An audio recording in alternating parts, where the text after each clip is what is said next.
there's another special story honoring future teachers. Yeah. Obviously, we talk mostly about sports here, but we both are very close to certain educators. We are.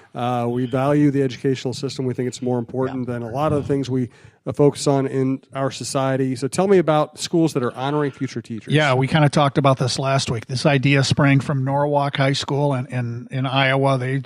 Their principal came up with this idea. We have these signing ceremonies for kids who are going to be college athletes from Division I to junior college. Why the heck aren't we doing this for teachers? And it's catching on in Minnesota.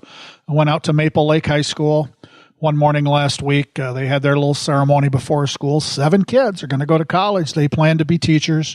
And it was just like those athletic ceremonies. They're all sitting at a table.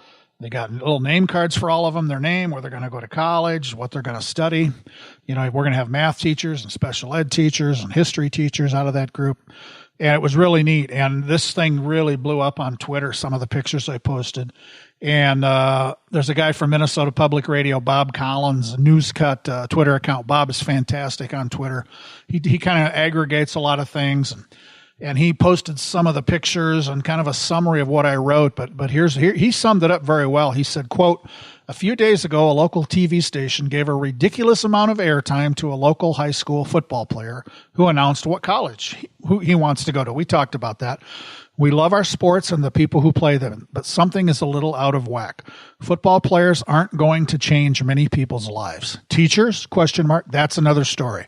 So why don't we make a big deal out of students who announce what college they're going to in order to become teachers? Exactly. Bob Collins from NPR nailed it right there.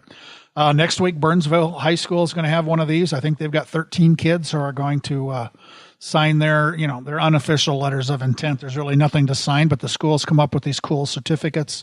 The kids sign, and they get to keep them. So Burnsville's doing it. Maple Lake did it. If other schools are doing it, let me know, and I just may be there. Let's celebrate future teachers, and let's get to a point where we actually pay them a living wage. Yeah, that's the thing now. We're walking out all over. Not here, but it's not perfect here either. It is not. State tournaments. Yeah, it's state tournament time, believe it or not. This weekend, Friday, we will have our adapted bowling state tournament at Bolero in Brooklyn Park. Cool. And we have divisions for the cognitively impaired bowlers, physically impaired bowlers, and a new one that I think started last year for kids on the autism spectrum. Mm-hmm. They can compete at a state tournament. Great. And we do it just like any other state tournament. We have awards ceremonies afterwards, the same trophies, the same medals, singles, doubles, team competition. And it's a blast. There's not a person in the place who isn't smiling and having fun and cheering for their teams and their kids. There's been so much good stuff on social media about adapted bowling leading up to this. The best thing I saw was a great video from Monticello High School. You know someone involved at Monticello High School, Jim. They held a cool send-off when their adapted bowling kids left to get on a bus to go to the section meet. So basically the rest of the high school stood outside, formed a tunnel from the school door to the bus, and just cheered and high-fived all the adapted bowling kids coming out, 1 or 2 in wheelchairs. They were treated like rock stars, like they should be. So that was really cool, and that's going to be the scene on Friday in Brooklyn Park at the State Adapted Bowling Tournament.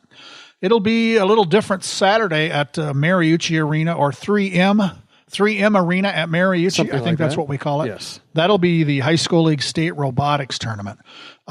This is really a great show. It's just spectacular. It's part rock and roll. It's part WWE. There's lights and there's music and people are dancing and there's robots doing cool things and kids really competing. It's one of my favorites. Just a blast. And both of those events are free of charge. So you just show up and walk in. You're there. You'll be glad you came. And speaking of free events, I want to just touch briefly on the issue of state tournament ticket prices. I'm fairly certain that ticket prices are going to go up for our bigger events, hockey, basketball, well, maybe all state tournaments. I don't know. There's a lot of work to be done in that. But the cost of these buildings, we've talked about this before, continually goes up to rent the buildings for the high school league. And so the ticket prices are probably going to have to go up here just to keep revenues in line.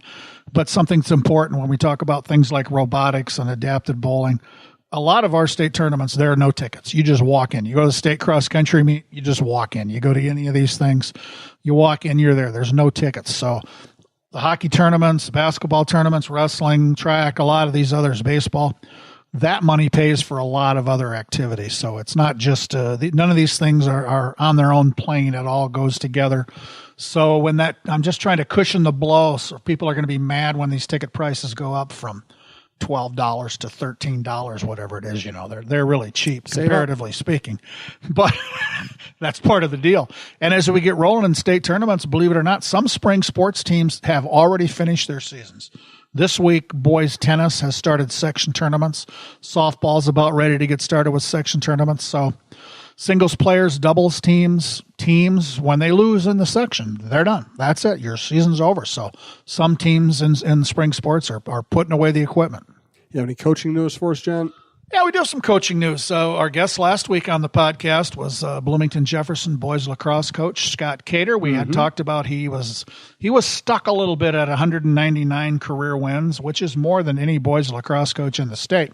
He got number 200, and they had a nice celebration after the game. I wasn't able to make it, but I saw a lot of photos. They had a big professionally made poster made, commemorating that. Had a nice, looked like a little plaque for Scott. So well-deserved. Scott Cater at Jefferson, 200 boys lacrosse wins. Just proof that coming on our show is really good luck. That's all he needed. Yeah. Was the power of the podcast. Kind of fairly big boys basketball coaching news. Burnsville hired Rob Mestis as its new boys basketball coach. Old timers will remember he was Mr. Basketball in 1995 at Minneapolis Roosevelt. Oh, wow. That's how different basketball was in the mid-90s. He was at Roosevelt on a great team. I think one of his teammates was John Thomas, who played for the Gophers.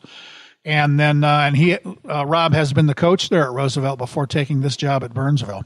He played, I had to do a little digging. Rob played at Miami of Ohio, where one of his teammates was a dude named Wally Zerbiak. Wow. So we're talking old school basketball. But congrats to Rob Mestis on being the new boys basketball coach at Burnsville.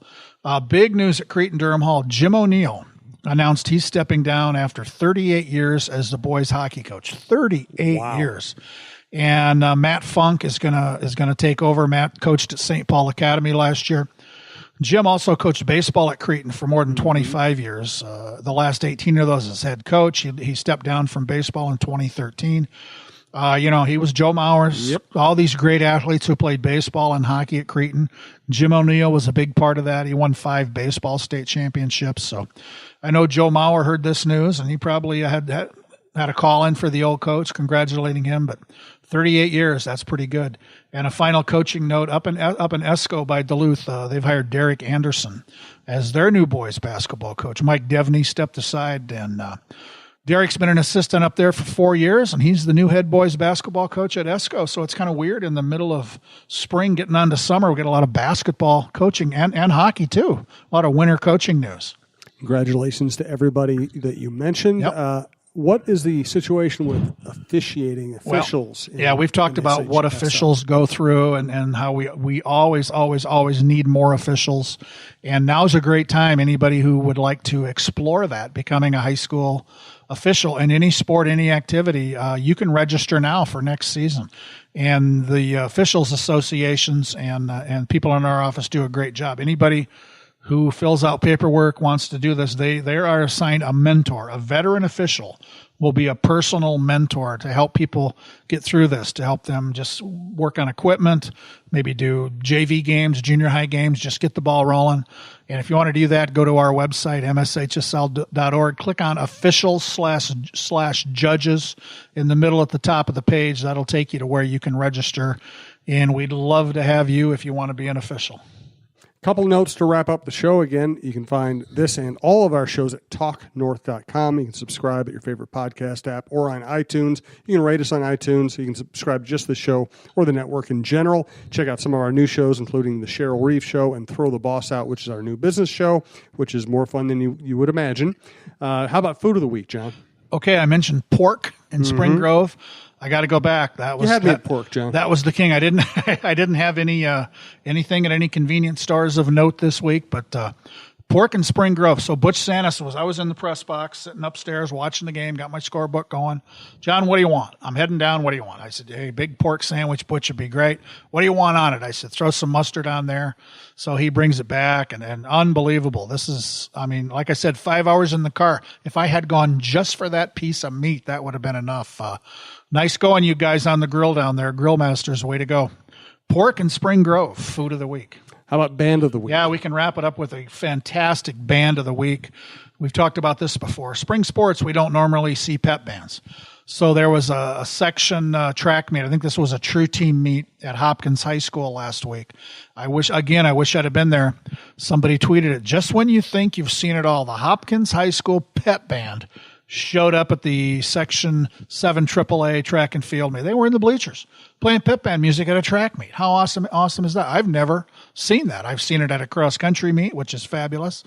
But kudos to Hopkins. They do have one of the best pep bands around. I've heard them for 15 years. They're always great. They're like a college band. They're just that good. It's a big school and a great music program.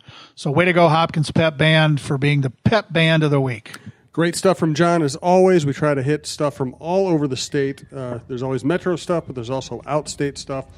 Every variety of sport you can imagine. Thanks to Gourmet Parlor Pizza, gourmetparlorpizza.com, for sponsoring the program. Please support the sponsors that support our podcast, allow us to have so much fun on the network and on this show. And thanks again from John Millea. I'm Jim Suhan. We'll talk to you next week. Yeah.